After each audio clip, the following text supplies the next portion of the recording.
We're going to start looking at some of the basic terminology, the basic vocabulary associated with algebra.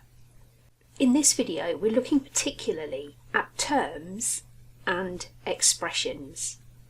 Starting with terms, what is a term? We start off with some images.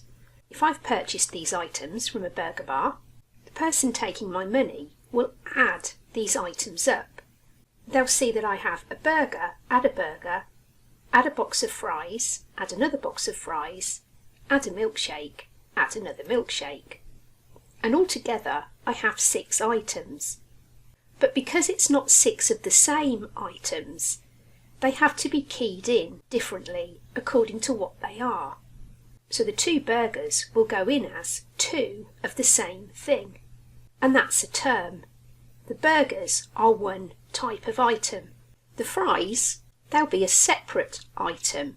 They're not the same as burgers, so they're a separate term. And the milkshakes, to make up the 6 items, the milkshakes are not the same as the fries, and they're not the same as the burgers. They will be keyed in as something separate. So they are a different term. So when we're talking about terms, we're talking about things that are the same. Each term has to be the same.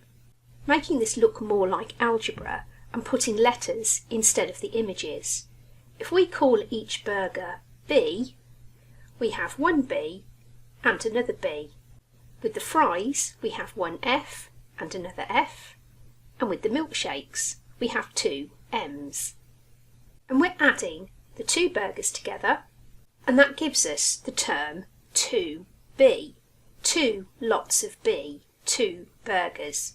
Notice we don't have to put 2 times B in there. In algebra, if you put the number in front of the letter, that's telling you how many there are of that item, of that term.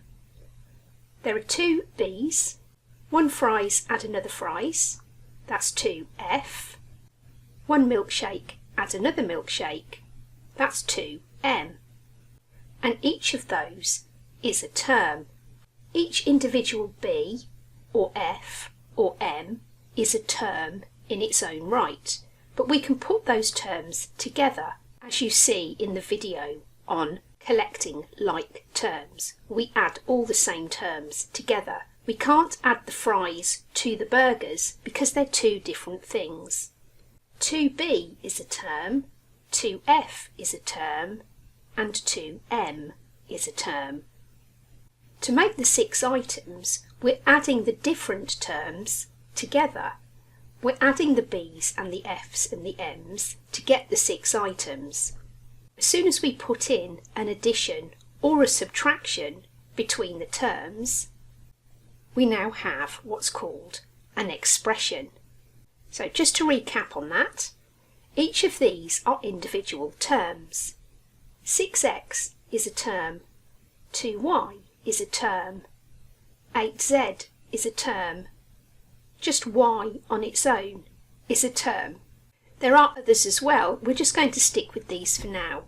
As soon as we put an addition or a subtraction or any operation in front of these terms, the whole thing becomes an expression. So each of those terms, with the operations in between them, have now formed one expression, which is 6x plus 2y plus 8z minus y. Each of these are individual expressions. X plus y plus z, 2x plus 3y plus 4z, minus 4x plus 7y plus 6x minus y. Even though some of these can be simplified further, they're still expressions, but they're expressions that can be simplified. And there is a video introducing you to the concept of simplifying algebra in this section. A later video will introduce you to some other terms, such as where we have a power, for example, minus 4x squared, minus 4x to the power of 2, or where we might have a term that's just a number that doesn't have any letters attached to it. And we'll also be looking at what happens to expressions to make them become equations.